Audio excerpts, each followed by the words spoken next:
Zombie apocalypse.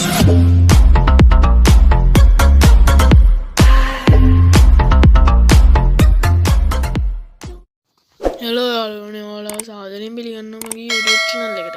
අද මම ඔයාලට කියලා දෙන්නේ සොරබරෝයා ගැන. සොරබරෝයා ගැන ගොඩක් තොරතුරු ඔයාලට මේ වීඩියෝ එකෙන් දැනගන්න පුළුවන්.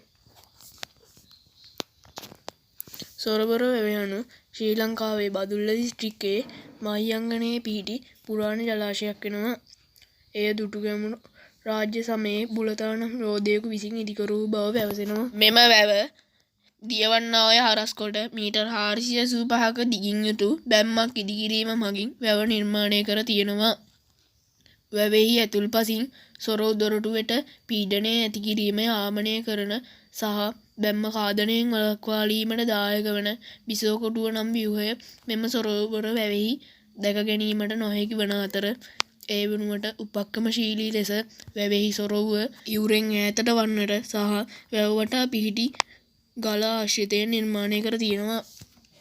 මෙවැනි ආකාරයේ සොරවුවක් දැකගත හැකි එකම ස්ථානයේ වශයෙන් සොරබරෝ වැව හඳුන්වන්න පුළුවන්. බැව් බැම්මේ පළල අඩි 20ක් වන අතර දිග අඩි 150ක් වෙනවා. උපරිම ජලධාරිතාවය අක්කර අඩි 16800ක් පමණ වෙනවා.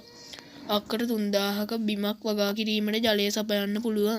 වම් මියුර ප්‍රධාන ඇලේ දිග සැතපුම් 1යි දම්වැල් 32.5ක් පමණ වෙනවා. දකුණු යුර ප්‍රධාන ඇලේ දිග සැතපුම් 3යි දම්වැල් 20ක් පමණ වෙනවා. වැවෙහි ජල පෝෂක ප්‍රදේශය අක්කර 10700ක් පමණ වන අතර ධාරිතාවය ඝන මීටර් මිලියන 21ක්ද කුඹුරු අක්කර 1070ක් පමණ යල මහ කන්න දෙකේදීම වගා කිරීමට ජලය සපයනවා. ඉතින් යාළුවනේ ඔයාලට මේ වැවේ ඉතිහාස කතාව ගැන කියනවනම් බුලතානම් යෝධයා දවසක් සංචාරයක යෙදුණා. ඔහු කුඩා ගල් කඳු දෙකක් මැදින් ගලාවිත් නිල්වන් 12 පහරක් ගලා බසින බව ඔහු දුටුවා.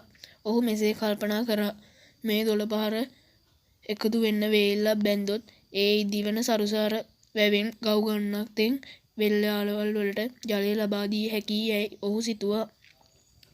ඔහු ඔහුගේ උදැල්ල සහ පස් කූඩයක් ගෙන ගල් කඳු දෙක හරහා බැම්මක් සැකසීම ආරම්භුවා. ඔහු තනියෙන් නොව ඔහුගේ බිරියද ඔහුට උදව් කළා. ටික කාලෙකින් වැව සාදා ඉදි කළා.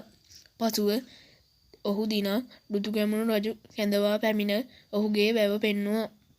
දුටුගැමුණු රජු සතුටට පත්වී ඔහුට තෑගි භෝග ලබා දුන්නා. ඉතින් යාළුවනේ මගේ වීඩියෝ එක මෙතනින් ඉවරයි. මගේ වීඩියෝ එකට ලයික් කරන්න, කමෙන්ට් කරන්න, ෂෙයා කරන්න, සබ්ස්ක්‍රයිබ් කරන්න. ආයෙත් වීඩියෝ එකකින් හම්බෙමු.